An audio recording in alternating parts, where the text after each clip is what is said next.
We are spiritual beings having a human experience. That's not just a quote, it's a description of how this reality actually works. So, what does that really mean? A spiritual being. This means you are part of Source, a consciousness being, aware, observing, experiencing. But having a human experience, what does this mean? It means you are a soul, a consciousness, a part of Source that has come to Earth, forgetting your full divinity, forgetting that you are connected to Source, forgetting that you are one with it. This is what's often called the veil of forgetting. And through that, you get to experience being human. Being human means you are operating within limits. The human body and the Earth itself both exist within a structured system, a system of rules, patterns, and limitations. And within this system, you experience polarity, opposites, light and dark, hot and cold, love and fear. Because through one end of the spectrum, you get to experience the other. But this system isn't fully deterministic. It exists within a living field that your consciousness participates with. A field that is responsive, interconnected, and aware in ways we're only just beginning to understand. A field that responds to your state, to your fear, to your love, to what your consciousness brings into it. So you are an eternal being within the Earth system, temporarily forgetting your oneness with Source.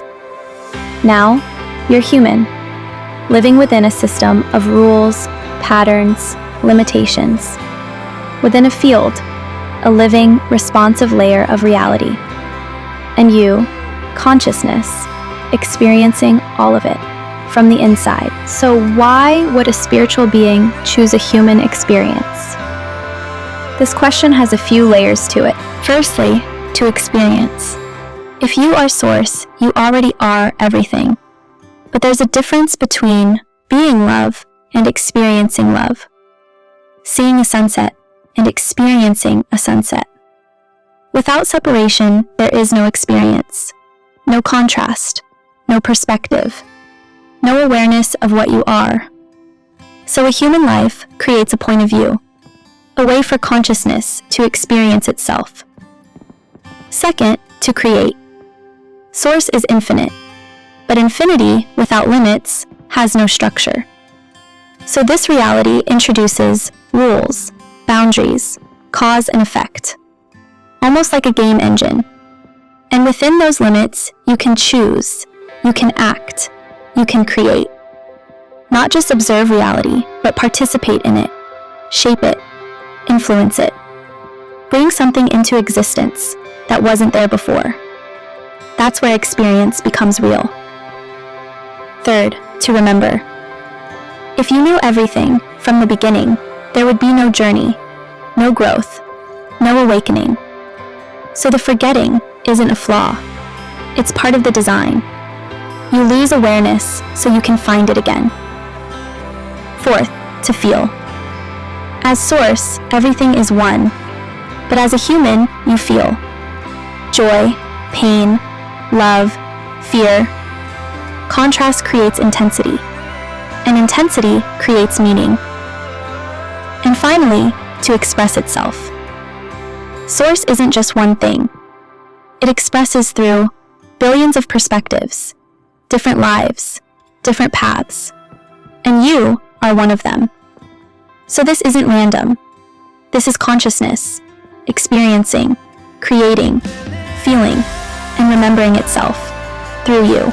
So now that you understand this, what are you actually meant to do with it? First, you stop identifying with everything. You realize you're not just your thoughts.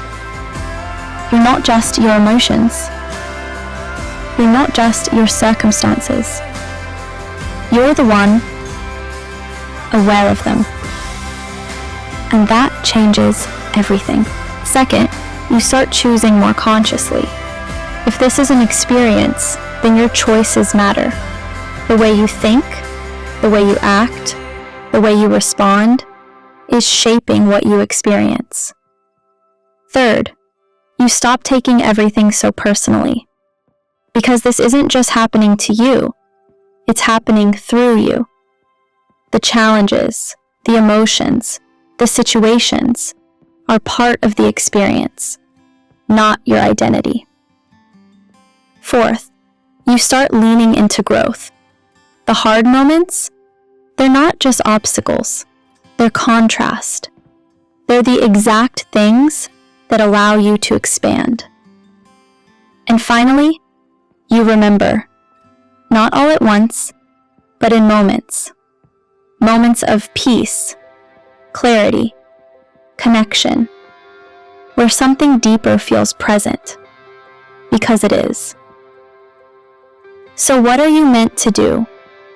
Experience this fully, choose consciously, and slowly remember who you are, while still being human. Because the point isn't to escape the experience, it's to be fully in it, while knowing what you are. So what about trauma, such as illness, abuse, or global wars? Did we choose this? Not everything that happens is something you personally chose, because this is not a solo experience.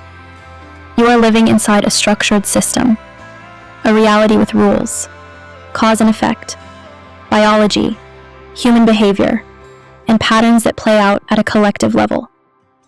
So things like war or global events are not something you individually created.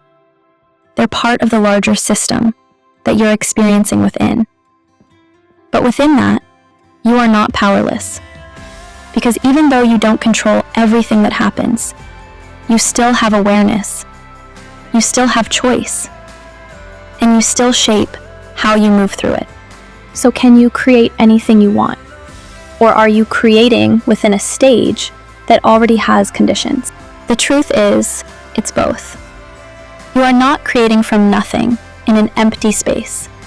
You are creating within a structure, a stage that already has conditions, circumstances, limitations.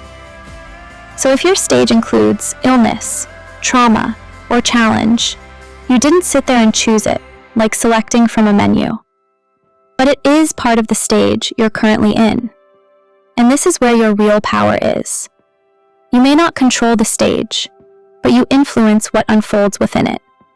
You create through your choices, your awareness, your actions, and your response. You don't create the entire stage, but you do create how you move within it. So when you zoom out, this starts to make more sense.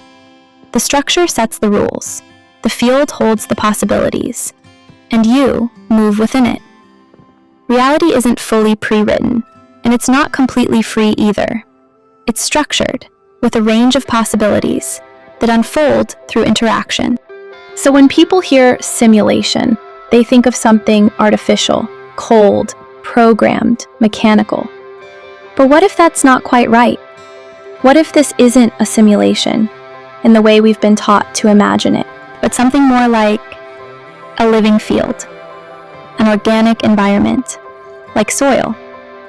The structure gives it form, rules, patterns, cycles. The field makes it alive, responsive, interconnected, full of possibility. And you are consciousness, an eternal spiritual being planted within it, having a human experience, experiencing, growing, becoming, not just to exist as source, but to grow back into it, knowingly.